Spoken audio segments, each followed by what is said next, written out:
Amin. Ya, saudara, Bapak Ibu sekalian, seringkali para hamba Tuhan, para pendeta yang khotbah KKR selalu berkata terjadi revival, terjadi kebangunan rohani. Tetapi apa yang mereka katakan itu sampai sekarang kita nggak bisa melihat nyata ya. Kenapa hal itu bisa terjadi? Itu disebabkan karena hanya diucapkan di mimbar, tapi tidak dilaksanakan oleh kita di lapangan ya. Kali ini kita akan menyaksikan kembali Pendeta Risuli Lubis yang sedang menasehati para pendeta yang hanya berkhotbah di mimbar, yang dimana Pendeta Risuli Lubis sedikit prihatin dengan para pendeta yang sekedar khotbah, tetapi nggak ada action di lapangan. Semua kita tahu, kalau Pendeta Risuli Lubis sangat getol dalam berkhotbah serta terjun dalam misinya ke pelosok-pelosok, kolong jembatan, kolam renang umum, dan masih banyak tempat yang nggak bisa saya sebutkan satu persatu ya. Tentu, menurutnya itu ada harapan, jika terjun secara langsung ke lapangan, akan membuahkan hasil dalam misinya. Nah, sekarang kita akan analisis narasi Pendeta Risuli Lubis berikutnya. Tetapi perlu diingat ya sahabat, Pendeta Risuli Lubis ini hanya membangun sebuah narasi.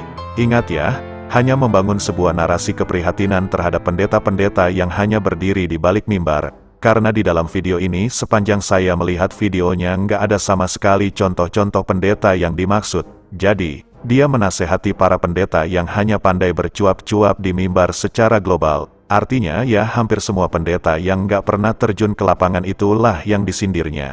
Yang Tuhan mau adalah selain kita menyampaikan visi, kita juga harus melaksanakannya menjadi misi ya. Menjadi misi. Karena itu saya beberapa hari yang lalu ya, saya sudah kasih tahu apa yang saya dapatkan dari Tuhan tahun 2023 sampai 2025 itu akan ada kebanjiran ya, para murtad ya yang meninggalkan agamanya mengikuti Yesus Kristus. Mereka mengatakan itu murtadin ya. Nah, dari khotbah yang disampaikan oleh Pendeta Risuli Lubis ini, dia memprediksi bahwa akan banjir murtad di tahun 2023 sampai tahun 2025. Analisisnya, maka dari itu jika kita sambungkan di khotbah awalnya tadi, bisa jadi Pendeta Risuli Lubis menghimbau kepada para pendeta-pendeta untuk mengikuti jejaknya, yaitu nggak sekedar khotbah di balik mimbar saja, tetapi juga harus terjun ke lapangan. Tetapi sebagaimana yang kita tahu, kalau ucapan Pendeta Risuli Lubis tentang banjir murtad ini adalah kisah klasik yang nggak ada buktinya ya. Oke lah sahabat beriman, mari kita lanjut untuk menganalisis narasi berikutnya.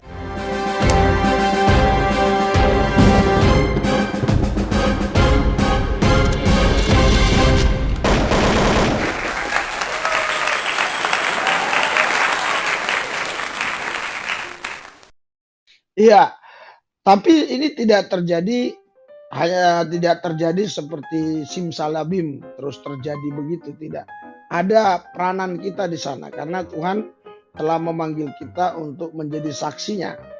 Jelas kisah 1 ayat 8, kalau Roh Kudus turun atasmu, kau akan menjadi saksiku di Yerusalem, Yudea, Samaria sampai ke ujung bumi. Ya. Jadi kita telah dipanggil Tuhan untuk menjadi saksinya. Makanya kita tidak bisa menunjukkan satu gaya hidup yang bertentangan dengan kebenaran firman. Karena saksi itu adalah teladan ya. Kita menjadi saksi. Itu sama dengan Matius 5 sebagai garam dunia dan terang dunia. Matius 5 ayat 13 ya. Oke lah kita analisis dulu narasi Pendeta Risuli Lubis barusan ya. Narasi yang disampaikan itu bisa jadi bahwa seorang pemimpin atau para pendeta-pendeta yang dinasehati oleh Pendeta Risuli Lubis harus menjalankan sesuai Bible yang telah disebutkan. Mungkin sahabat beriman yang gak awam tentang edukasi lintas agama pasti udah gak asing lagi dengan beberapa oknum pendeta yang mungkin sedikit menyimpang ya. Tetapi saya gak akan bahas tentang penyimpangannya. Yang perlu diingat dan digaris bawahi, nasihatnya tersebut itu untuk menghimbau kepada para pendeta agar gak selalu berkhotbah dan berdiri di balik mimbar, tetapi juga harus terjun dengan action layaknya seperti yang dilakukan oleh Pendeta Risuli Lubis. Baiklah sahabat, kita lanjutkan dulu narasi berikutnya, dan sekaligus akan saya lampirkan video oknum pendeta yang action langsung terjun ke lapangan. Hanya saja caranya nggak mirip dengan pendeta Risuli Lubis. Oh ya, sebelum saya tampilkan, silahkan subscribe untuk yang belum subscribe, kemudian like dulu, dan share dulu video ini, supaya makin banyak yang teredukasi serta terhibur. Oke, kita lanjut. Jadi sebagai garam dunia, terang dunia, itu bukan lagi orang-orang yang hanya sekedar punya agama, tetapi di sana punya kehidupan Kristus yang bisa dilihat orang.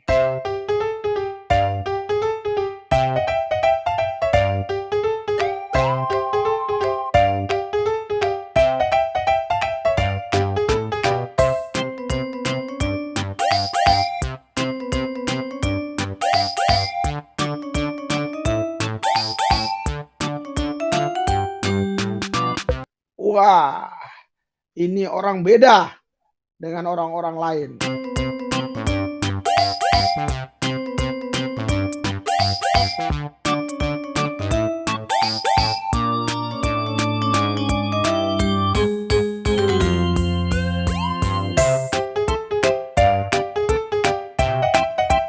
Wah, luar biasa ini orang.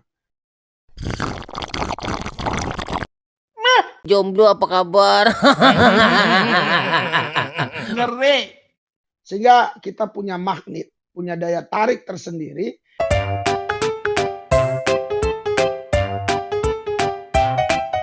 Yang membuat orang itu bertanya, kenapa kamu bisa beda dengan yang lain? Kamu candu, tercandu-candu sama kamu nanya.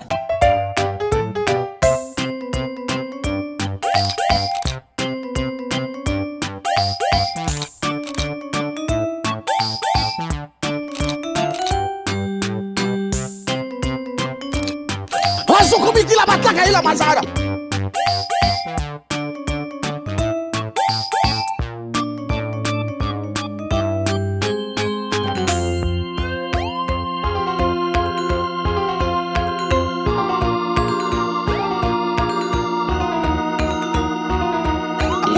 Kaget saya. Mundur saya. Setelah selesai mereka diperiksa baru. Lama yuk. Ditanya, lah kamu yang minta kalahin ah?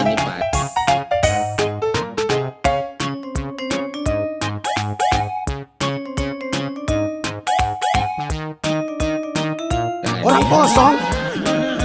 Langsung saya spontan jawab, ayo mitu kula hasik ini milah atama aku iki anu milih bahante.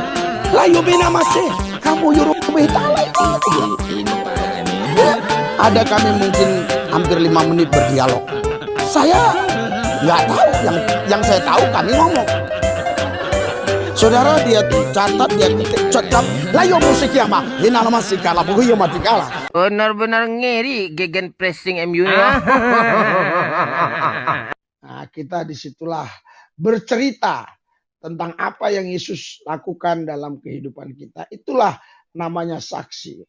Tetapi ada juga dalam Alkitab, bersaksilah. Ya, jangan malu bersaksi. Ya. A few moments later. Sekarang bapak-bapak, ibu-ibu, dengar. Ya, saya dulu Islam. Itu ada 5 sholat. Tapi yang lainnya itu 5 waktu, mau asar, maghrib, lohor, yang lain-lainnya ya. Ini ada namanya subuh. Subuh itu azannya dia tidak sama dengan azan-azan yang lain. Dia azannya ada yang ditambah begini.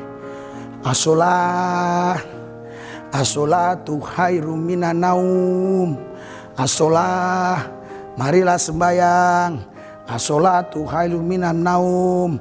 Lebih baik sembahyang daripada tidur. Tapi datang orang Kristen, tarik selimut, lebih baik tidur daripada sembahyang. Kita ketawain MU nih yuk. Yep. Makanya kalah terus.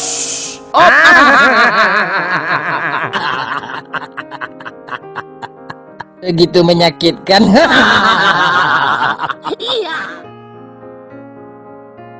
Baiklah sahabat beriman, saya cukupkan video kali ini. Semoga bermanfaat untuk kalian semua. Semakin istiqomahlah di dalam Islam, serta hauslah ilmu untuk memperdalam Islam. Jadikan tontonan tersebut sebagai edukasi yang mampu diterima oleh akal sehat, dan tertawalah untuk menghibur hati yang gundah. Ingat ya sahabat, jangan sampai murtad. Saya pamit undur diri. Allahu a'lam bishawab. Assalamualaikum.